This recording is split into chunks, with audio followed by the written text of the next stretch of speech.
So this podcast, I was talking about, you like that? Excuse me. I want a hot rod. I want a hot rod. I used to have one growing up. Always used to tinker on cars and work on cars with my brothers and my dad. My brother more than my dad. And then when I got old enough, I'd always tinker and build and work on my car. This may or may not go over well. I was doing some cleaning to my computer because I was downloading all kinds of car videos of material that I've collected over the years of the NASCAR events and the F1 events and the COTA events that I've did the photography for, and I've got the B-roll and in different data is what I call it of things that I've events that I've covered. Hence all these media passes. And so by far am I done? Man, I've just barely started. I think I need to check something on my computer. It feels like it's running slow. I'll be back. A podcast where we talk about stuff I like. Now, this is part two, might be part one, who knows. The computer was running a little sluggish and I had to restart. So here we go, 2 minutes later. I unplugged an external hard drive that I had hooked up with some of my data that I was downloading and uploading and saving and this, that, and the other. And so maybe that'll take care of the issue. Now, I want to talk about cars. Like I said before, I like cars, and I've always grown up around hot rods and classic cars and just cars, working on cars, fixing cars. Um, Even in high school, I grew up working on cars, part of a job. After high school, I had a job at a used car dealership repairing cars. So that has been a big, huge part of my life. And then when I went into emergency services, and as a firefighter, you had to work on stuff. Okay. Even when I was a police officer, sometimes when you're on, somebody breaks down the side of the road, you help people. So you got to work on stuff. As time has gone along and I've kind of turned off that engine building, hot rodding brain, I turned it off and I decided to get a education of bookwork. Decided to get an education of master's in secondary education with gifted and talented and curriculum writing. And then I went with my specialty of terrorism mediation and peace with public policy and administration. And then I finished up and got a little bit more PhD hours with forensic criminology.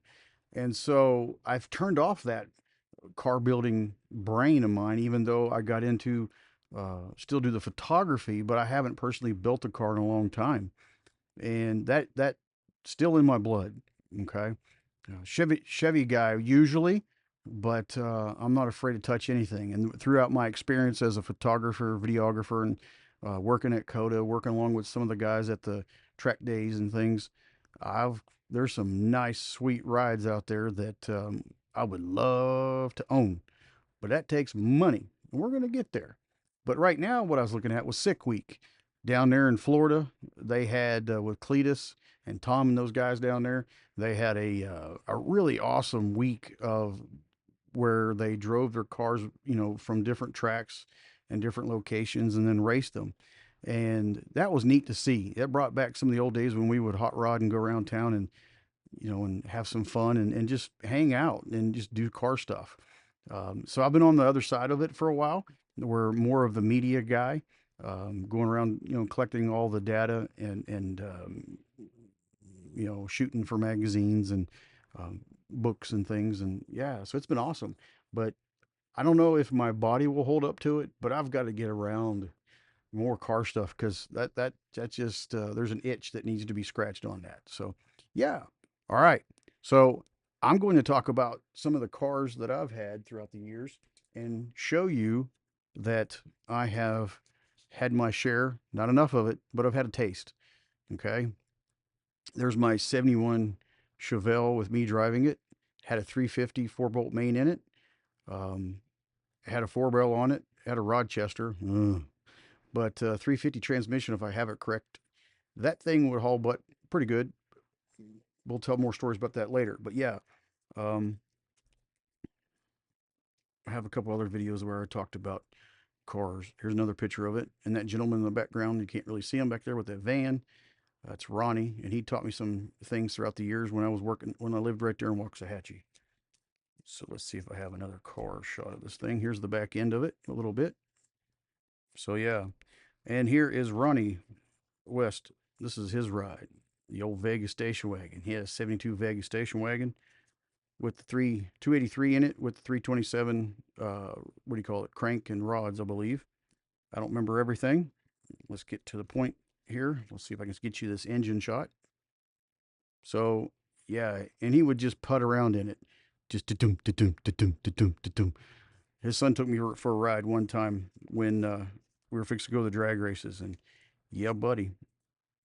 So yeah, so I want to get her back around cars and start tinkering around. What should I build? That's a good question, right? I've always been a Chevy guy, but like I'm not afraid to jump ship.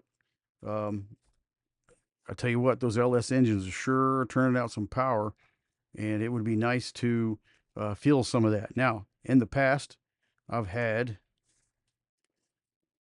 the old 98 Mustang. So that thing had a V6 in it. Wasn't all that. It was more of a car to drive back and forth to Lubbock when I was a firefighter. I had a lot of road miles to put on, and I needed something that I would felt like I looked a little nicer in and it could cruise in. So I bought that thing, and there's me in it. Let's see if I can get a better shot of me holding it up there. Yeah. And here's my 86 Camaro that I had that I bought in 93 or 4. 5, might have been 95. It was a 305 tune port fuel injection, had 323 rear end gears, I believe. I rebuilt that engine. It was all right.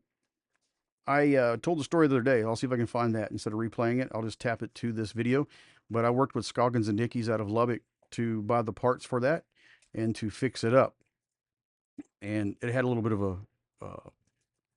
a miss to it because I didn't get the right cam with the overlap of the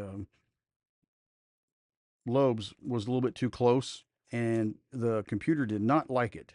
But at the time, I didn't know about.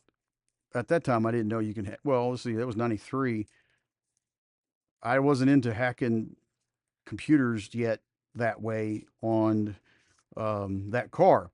Now, that to be said, my parents bought a 84, I believe it was, Impala, old cop car, and it had a 305 in it too, I believe.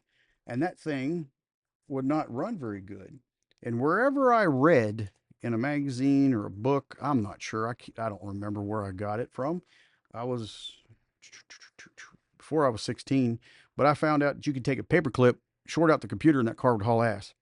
Whoops, I just said that. It would haul butt. Um, and I've never looked it up. Okay, so I have no clue. But all I know is the good old paperclip. Stick it in there, and that thing would, a certain way, would short out the computer or whatever override it would do, and that thing would get after it pretty good until we tore the transmission up. But yeah, and so I did that for a while. Now I used to go over there, and I found out you could do the paperclip to read the engine light would shine, and it'd flash, and it would flash a code, it'd say 1 2 3, and then it would say 1 2 3 4 5 or whatever it was, and then you'd go look it up in the book. Now you got the code, you got the little contraption in your hand or on your phone. You can do Bluetooth now and all kinds of stuff. But yeah, that cup car, that's when all that emissions and blah came out on the engines, and they capped some of it off, did whatever. It's been a long time ago, but yeah. So I had that 84 Impala for a little while. I had what else have I had? What else have I had? I had a 79 Formula with the 400 big block, but at the time it was a car. It was a project car. I never did finish it, but I was looking forward to that. It had that WS6, I want to say, suspension on it, and with the 400 big block Pontiac motor in it, or whatever. I don't want to get myself in trouble. It's been a long time since I've talked about it. But I was looking forward to working on that, but I just didn't do it. And the only problem with that at the time, it would run and all that, but it needed an overhaul. The engine was ragged out quite a bit. I needed to fix the transmission because the gears in there were messed up between reverse and whatever, and it would make all kinds of noise. But yeah, I had that, and I had a couple project loaner, what do you call it, cars over there where I'd take the parts off of them. I was supposed to fix that one up, but I never got busy. life got in the way. I changed up things and went and was a firefighter in Lubbock from Ozona, and I didn't have time to work on that car. So yeah, and then just life changed. So yeah, what else did I have? See, 80, 71 Chevelle. I'm forgetting something. I had that 69 truck I bought from Greg at the apartments, 69 step side pickup, and that thing had a straight six in it, and that was a piece of junk. That thing fell apart on us every day. Mr. Kanarvik can testify to that. We almost died a few times where the brakes just wouldn't work. So, and then when I jammed on the brakes, it broke. The thing went whatever way, it just went the opposite way from the one it broke. And then when I tried to pull try to steer, I was like, oh my God. And the steering wheel came off, and I was like, oh, or this rod came out. And then I had jammed it back in. Thank God it went back in. And then away we went. And I was trying to steer it and all that stuff. We did all right. And then one time the brakes went out, and we jumped a little pipe gate stop, and went up and over and on a smashed on, well, not really smashed, but we kind of came down the hill. It was gravel. And I was on the passenger side. Shay was driving, Mr. Knarvik, like that. And we're driving along, and then he's like, oh, no, no brakes. And I'm like, oh, and there was a building going down at the end of the deal because we were delivering some junk to the junkyard to sell for scrap he needed some cash. And brakes went out. We hit the little, was that 2 or 3 inch pipe little stop at the end of the gravel parking lot. We hit that, went up and over that onto the scales, but didn't go through the building. And then he fired it back up. I kind of hit the floorboard a little bit. I don't remember exactly where I was at. I just know that I was hiding because I figured, here we go through the building. I didn't want to get glass, so I was just hiding behind the firewall, ish, somewhere in there. I don't know how far I got down. But yeah, we jumped that little deal, and then the workers in the back came out, looked around the fence, and Shay fired it back up, put it in gear, and we took, parked it on the weight machine, and they weighed it, and we went around, but scared the shit out of both of us. So yeah. So yeah, we have some stories to tell, don't we? But that truck, it had that straight six would not blow. It would leak oil. It leak oil. I would just say, yeah, you know, because that thing would fall apart on us, and I got mad at it, and it wouldn't die. And oh, that little what's that valve called? You put on top of the oh, PVC or whatever it's called, PCV valve, whatever it's called. I always say it the opposite way. That thing, if you put it in there, you'd be driving down the road, and all of a sudden you hear bonk, and it would blow that thing out, and you'd have to hope it didn't fall off the vehicle. The engine fell out of that truck too. I tell a story about that in one of my other videos where we were driving along and the engine fell off or fell out. The only thing that saved it from not hitting the ground was the hoses from the radiator. But then later on, we had a mutual person that came with the wrecker, took the truck back to, or yeah, took the truck back to a friend's house, and then they picked up the engine, placed it in there right, held it, and then they welded it in using the whatever they welded in where the engine brackets would be bolted in. They welded it in there so it wouldn't fall out. So yeah, that was a great truck. And then we had a kid show up. Well, he's our age, a little bit, maybe 1 year younger. He showed up to my apartment wanting to trade. He wanted to trade a 73, I believe it was, for all four-wheel drive Chevy Trailblazer, and with the 350 4-bolt main, had the hard top that comes off, and it was camouflage, spray painted camouflage. And I was like, "You want to trade?" "Yeah, I'll trade." And then come to find out, he did had a hit and run at the HEB parking lot, hit some kind of car, and came home and spray painted or whatever. But that was his deal. It wasn't mine. But I gave him the truck that fell apart every day. So, but we warned him. He still wanted to trade. So, but yeah, I've had all kinds of. I used to build engines a little bit inside my house. I bought a 20 by 30 house when I was a single guy, and in the second bedroom, I had the engine stand, and then I had an old stereo system. I had that what do you call it? What do they call that? Like a dresser, but it was a radio, and then I had all the engine, different parts, the heads and stuff up there, and then yeah, that changed when you have a baby. It's like, no, that has to go outside. We're having a kid. Time to build a second, baby's room. I'm like, oh man, come on, can't the baby stay outside? No. So yeah, but things change, and yeah. So like I said, when I got the itch to go to school and change my life from um, mechanic, firefighting, cop to teaching and professor, and trying to help. As I went up, of course, the neck and issue in the back spine and all that changed things too. But yeah, it's time to build a car, man. It's time to see what we can do. And I have that 2011 Toyota Sienna that I always showed up to all the car shows in, and had it for my media van, where I can hook up all kinds of different cameras and stuff, and we do rolling shots. That thing's awesome. It's got 230,000 miles on it. It's got a 3.5 liter V6. They're known for leaking, but we've never had a problem in that. And that thing has ran, and it hauls. It'll get after it. I think it's got 266 horsepower, they say. But that would be neat to put a couple of turbos on in a Sienna minivan, and then ride up and smoke the tires and pull a low 10 or a 9 on a quarter mile. What do you think?